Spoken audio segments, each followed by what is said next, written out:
தேசிய முற்போக்கு திராவிட கழகத்தின் இளைஞரணி தலைவரும் கேப்டன் விஜயகாந்தியின் மூத்த மகன் திரு விஜயபிரபாகரன் அவர்கள் மத சார்பற்ற முற்போக்கு கூட்டணியின் விருதுநகர் சட்டமன்ற வேட்பாளராக போட்டியிடுகிறார். இவரின் வெற்றி உறுதி செய்யப்பட்ட ஒன்று.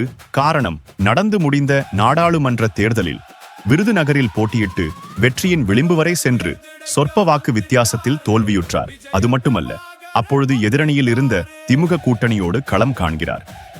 நாடாளுமன்ற தேர்தலில் விஜயபிரபாகரனின் தோல்வியை கண்டு அந்த தொகுதி மக்கள் கலங்கியதை யாரும் மறக்க முடியாது. தங்கள் வீட்டில் ஒருவரை போன்றே அவரை அந்த தொகுதி மக்கள் காண்கிறார்கள். இன்று மாரியம்மன் கோவிலில் சிறப்பு வழிபாடு செய்த பின் மாண்புமிகு அமைச்சர்கள் திரு தங்கம் தென்னரசு, திரு KKSSR அவர்களையும், விருதுநகர் சட்டமன்ற உறுப்பினர் திரு RR ஸ்ரீனிவாசன் அவர்களையும், கூட்டணி கட்சிகளின் முக்கிய நிர்வாகிகளை சந்தித்து வாழ்த்துக்களை பெற்றுக்கொண்டு தனது தேர்தல் பணிகளை தொடங்கினார். விருதுநகரில் சிங்கம் களம் இறங்கியதைக் கண்டு எதிரணியினர் அச்சத்தில் உறைந்து போயுள்ளார்கள். நாளை தமிழக முதல்வர் மாண்புமிகு திரு MK ஸ்டாலின் அவர்கள் விஜயபிரபாகரனை ஆதரித்து தேர்தல் பரப்புரை செய்ய உள்ளார்.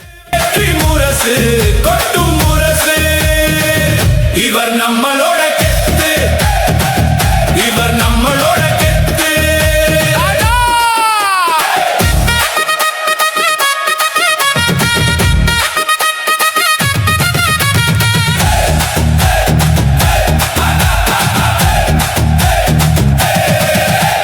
தெருதோறும் காடையிலே காத்து போல வர்றார் பார்க்க, தாழ்விலேறும் உழைப்பவங்க தலையில் திலகம் வைக்க, சின்னத்தை பார்த்து போடு ஓட்டை, புதிய நாளை கட்ட, கூட்டம் முழுக்க கத்தும் ஒரு பெயர் இதயத்திலே ஒட்டு.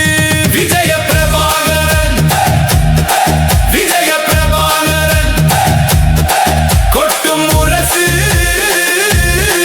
இனிதான் நம்மளுக்கு பயங்கரமான வேலை இருக்கு, பயப்படக்கூடாதா?